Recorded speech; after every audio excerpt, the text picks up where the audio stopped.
Alhamdulillah, la haula wala quwata illa billah. Anak-anakku, calon siswa siswi MTS Negeri 1 Madiun yang saya banggakan, kesempatan pada hari ini saya diberi amanah untuk menyampaikan materi tata tertib di dalam kegiatan ta'aruf hari ini.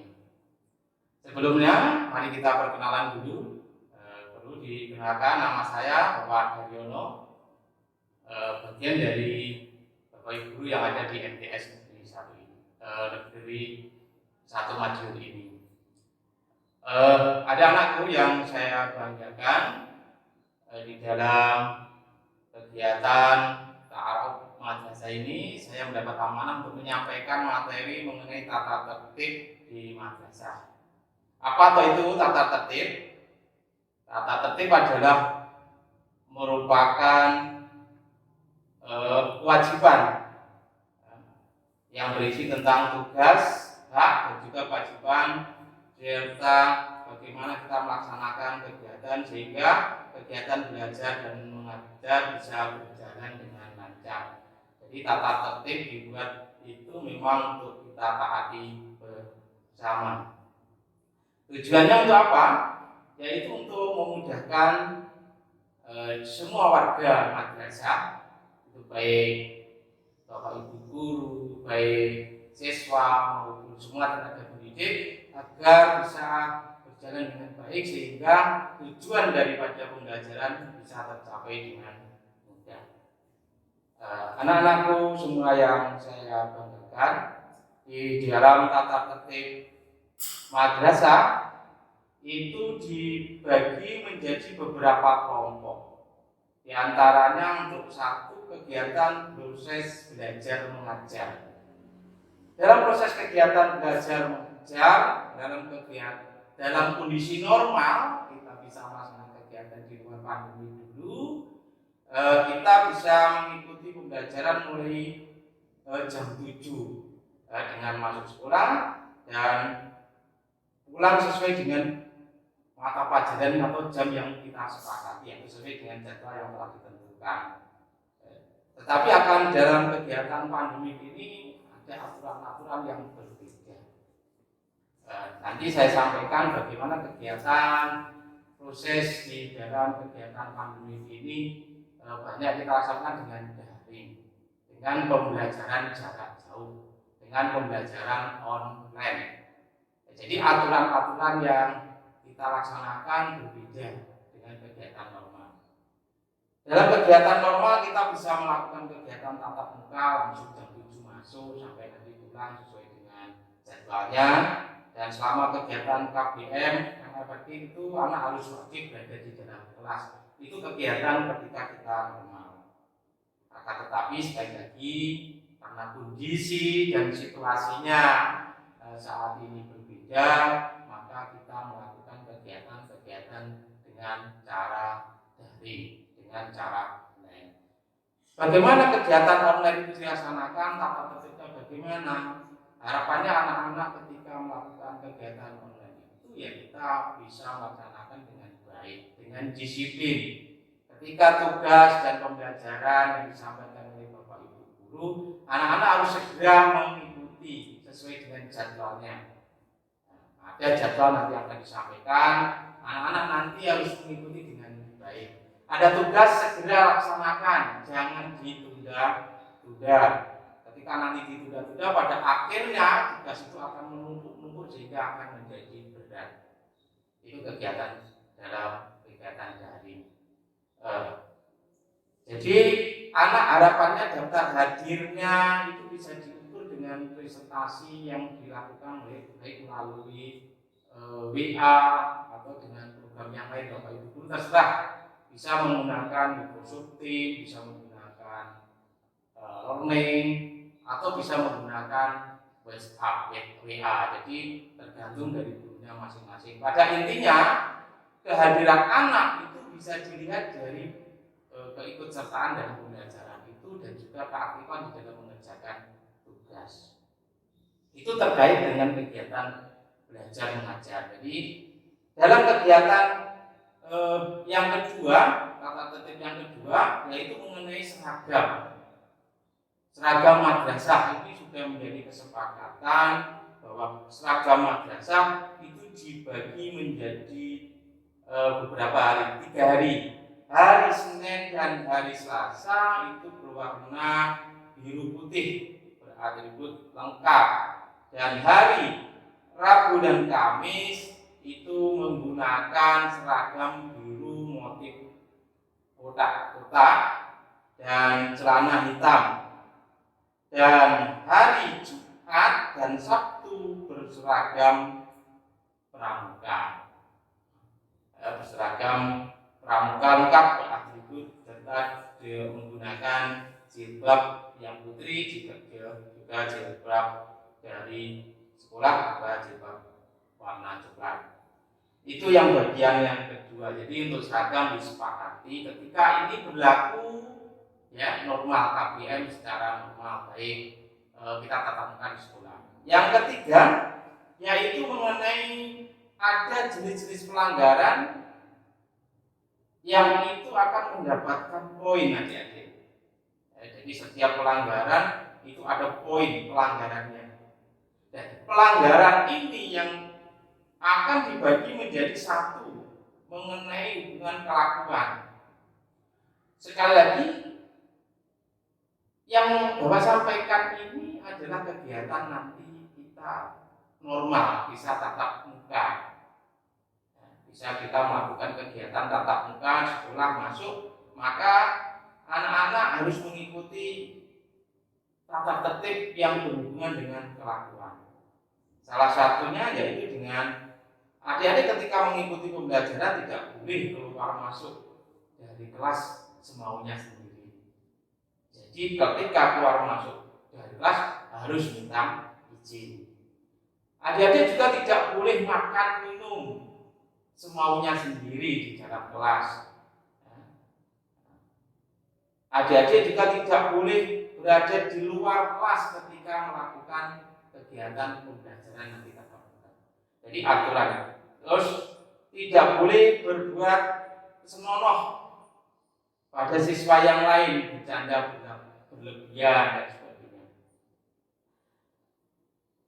Itu terkait dengan kelakuan. Banyak sekali adik-adik yang hubungannya dengan kelakuan yang harus adik-adik taati, dan itu masing-masing nanti akan mendapatkan poinnya.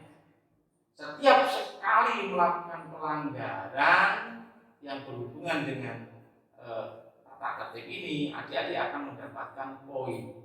Nah, poin ini nanti akan diakumulatif, akan dijumlah, dan ketika poin pelanggaran itu nanti sudah kumulatifnya tinggi, maka adik-adik akan mendapatkan sanksi beberapa tahap-tahap.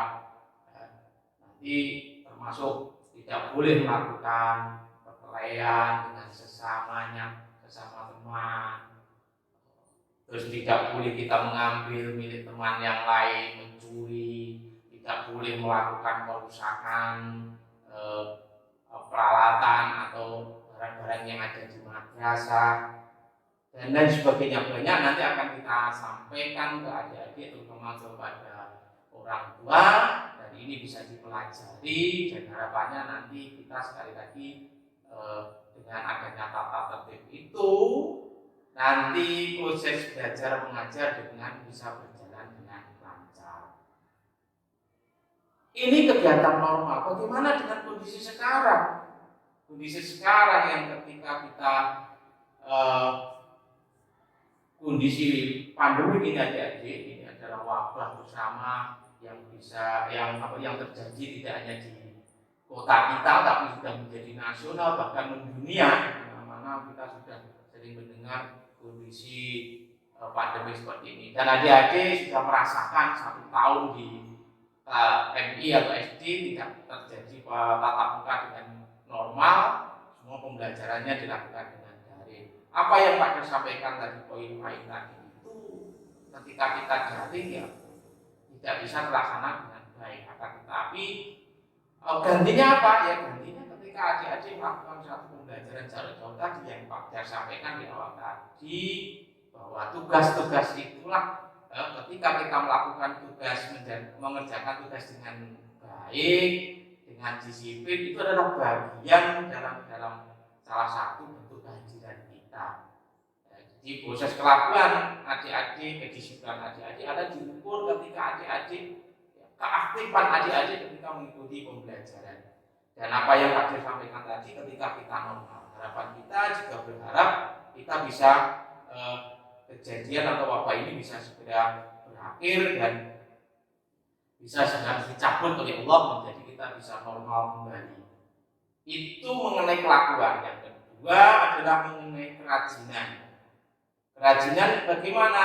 Kerajinan ini bisa meliputi keaktifan adik-adik, terlambat sekolah atau tidak. Kalau terlambat poinnya berapa? Itu ada.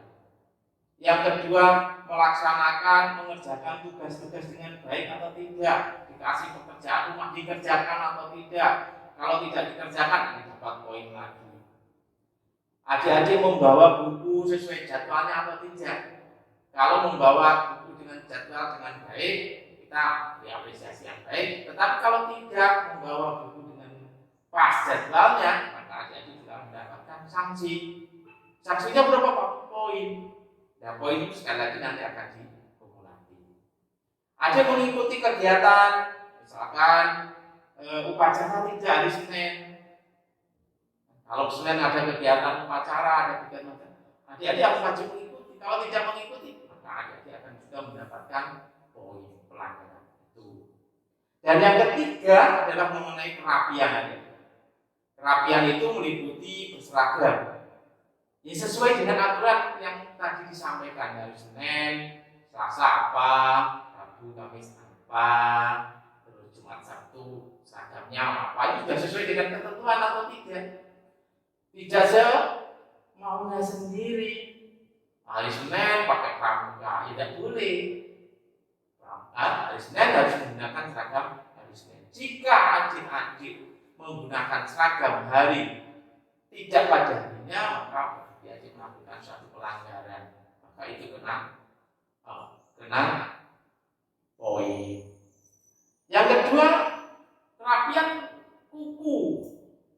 Ya, kukunya di banyak anak-anak kukunya dibuat panjang-panjang, maka ini juga melanggar. Tidak boleh. Nanti kukunya dibuat untuk usil, nyoblosi kancane, menjiliti kancane, maka itu tidak boleh. Karena itu kuku harus dipotong dengan rapi. Yang ketiga mengenai rambut. Rambut harus dipotong dengan rapi, tidak usah pakai model-model semacam-macam. Pakai model jegrek, pakai model ada kaletnya, itu tidak boleh. Setelah kita pakai yang standar, rapi, dipandang menyenangkan, sehingga tidak memunculkan image. Sebenarnya kita baik karena potongan rambut kita mungkin dibuat yang aneh-aneh jegrek, ada kaletnya, di belakangnya ada segitiga yang panjang, maka itu akan menciptakan image, kesan yang kurang baik. Anak ini kelihatannya jadi anak yang kurang baik. Jadi kesan inilah nanti yang juga bahkan berdampak pada psikologis kita. Berikutnya ya, karena itu rambut harus dipotong dengan rapi. Yang berikutnya lagi, tidak boleh mewarnai rambut. Khususnya untuk laki-laki ini rambutnya sering dimerah, tidak boleh. Biarkan natural apa adanya. Ya. Dan tidak boleh juga mengikuti mode-mode yang tidak Islam, yang tidak rapi tadi. Modelnya banyak cukuran rambut jegrek diikuti, tidak boleh. Yang putri tidak boleh bersolek yang berlebihan. Sekolah pakai keju, pakai ribbon, pakai bedak, itu ada natural. Ya. Jadi kita melakukan apa adanya natural, itulah nanti yang akan menjadi haram. Ketika anak putri bersolek berlebihan, maka kita nanti akan mendapatkan poin. Nah, poin-poin yang sudah didapatkan inilah adik-adik nanti akan dikumulatif, akan dihitung pada tingkatan tertentu, maka akan mendapatkan tindakan. Tindakannya apa adik? Ketika adik-adik sudah mengumpulkan poin 50, maka adik di situ sudah melakukan pelanggaran ya, poin dapat 50, maka ada mendapatkan tindakan. Tindakannya kok dipanggil, dinasihati, mendapat teguran secara lisan, untuk tidak mengulangi kembali, segera memperbaiki. Dan jika adik sudah kumulatif ini 50, diberi sanksi, ditegur, diperingatkan, tetap mengulangi kembali, poinnya menjadi 100, maka tindakannya akan ditingkatkan kembali. Tidak hanya sekedar ditegur, tidak hanya sekedar dinasihati, tindakannya bisa ditambah apa? Dengan diberi sanksi, memungut sampah, membersihkan gol atau selokan di sekolah, bisa lari mengelilingi lapangan, bisa membersihkan kelas, membersihkan jendela, pokoknya sanksi-sanksi yang tidak hanya berupa tindakan. Jadi tidak hanya kalau tadi poin 50 itu kadang hanya sekedar teguran, nasihat, tapi kalau sudah 100 maka sudah ada tindakan yang ada hukumannya. Jika pelanggaran terus dilakukan, tidak ada perbaikan, 150 poinnya, maka sanksinya bisa orang tua dipanggil. Ini disuruh membuat surat pernyataan. Nah, sanksinya juga akan ditingkatkan lagi, tidak hanya orang tua dipanggil, tapi tindakan terhadap anaknya juga akan ditingkatkan. Apa? Bisa membersihkan toilet, membersihkan kamar mandi, mengulas bak mandi. Jadi tindakannya semakin lama, semakin poinnya tinggi, akan semakin berat sanksinya atau tindakan yang diambil. Jika tidak lakukan perubahan kembali dan mengumpulkan poin sampai 250, maka ini akan mendapatkan sanksi yang jauh lebih berat. Apa? Orang tua dipanggil kembali dan sekaligus anak diskorsing, tidak boleh masuk sekolah selama berapa? 2 minggu. Selama 2 minggu anak-anak tidak boleh melakukan kegiatan pembelajaran, mengikuti pembelajaran sekolah. Diskorsing. 250 anak-anak tidak berubah kembali, tetap melakukan tindakan-tindakan yang melanggar, maka poin kumulatif menjadi 300, maka terpaksa berarti anak tidak bisa diajak baik, tidak bisa diperbaiki, maka tindakannya nanti akan kita kembalikan anak-anak kepada orang tuanya. Inilah bentuk-bentuk pelanggaran sanksi yang ada di madrasah, dan ketika anak-anak melakukan ini, tindakannya sudah jelas, sanksinya juga sudah jelas. Anak-anak nanti lebih detailnya bisa membaca aturan ini. Dan sekali lagi, aturan ini adalah ketika kita laksanakan, ketika kita normal. Dan harapannya kita berharap pada Allah SWT, semoga pandemi ini segera diangkat, kita bisa melakukan kegiatan normal seperti dulu-dulu kembali. Kita bisa berkumpul dengan teman-teman tanpa ada batasan berapa persen yang masuk. Ini harapan kita.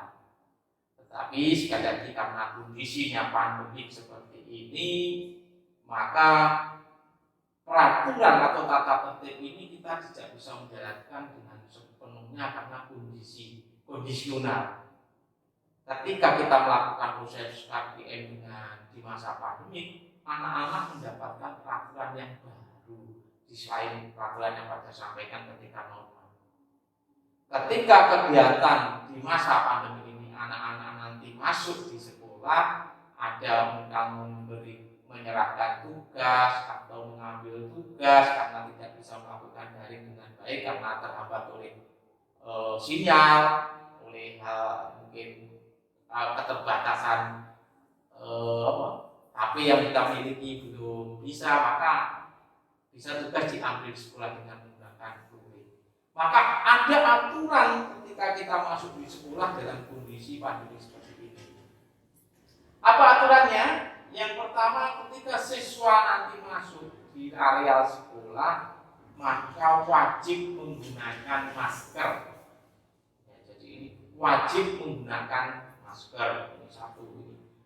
Yang kedua, ketika anak masuk sekolah, di pintu gerbang itu anak-anak akan dilakukan pengecekan suhu, akan diberikan disinfektan harus itu. Jadi ketika masuk di madrasah ada dicek suhunya berapa.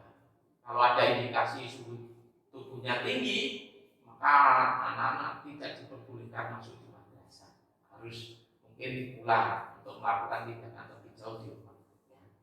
Yang ketiga, siswa harus sering mencuci tangan dengan menggunakan sabun atau hand sanitizer yang sudah disiapkan di depan masing-masing sekolah. Tadi masuk di sekolah cek suhu, dikasih disinfektan, terus langsung cuci tangan. Dan yang keempat, siswa di dalam madrasah tidak diizinkan untuk berkerumun, harus menjaga jarak, harus mengadakan tidak boleh berkerumun, harus menjaga jarak.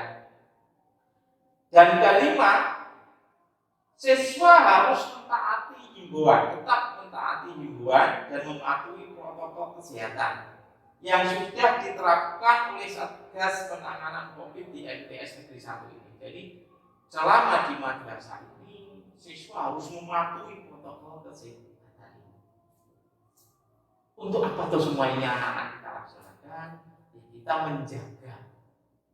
menjaga diri kita, menjaga teman-teman kita, menjaga bapak ibu guru yang dari sini, yang insya Allah usianya sudah banyak yang lanjut, banyak yang usianya di atas 50, agar kita jaga bersama-sama agar kita terhindar dari COVID, dari serangan corona. Nah, itulah adik-adik. Jadi mari tata tertib yang normal tadi harapannya kita bisa tegakkan dengan baik di madrasah, sehingga adik-adik ketika masuk di madrasah ini mentaati tata tertib. Efeknya apa? Tujuan adik-adik masuk di madrasah bisa tercapai, cita-cita adik-adik bisa terlaksana dengan baik, proses KBM kita bisa berjalan dengan lancar. Tujuan tadi tata tertib. Ketika tata tertib normal tidak terlaksanakan dengan baik dalam masa pandemi, ya kita harus mengikuti aturan fleksibelnya di sini. Aturan yang baru apa? Masa pandemi tadi.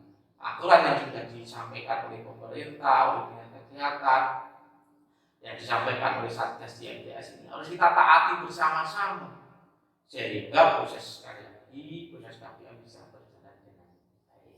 Itulah adik-adik apa yang saya sampaikan. Karena keterbatasan waktu, saya harapkan nanti kita akan berikan masing-masing anak kopiannya ini, dan sehingga nanti bisa kita share melalui link, anak-anak bisa membaca dengan detailnya. Saya kira itu harapan kita semua yang saya sampaikan ini bisa diterima dengan baik.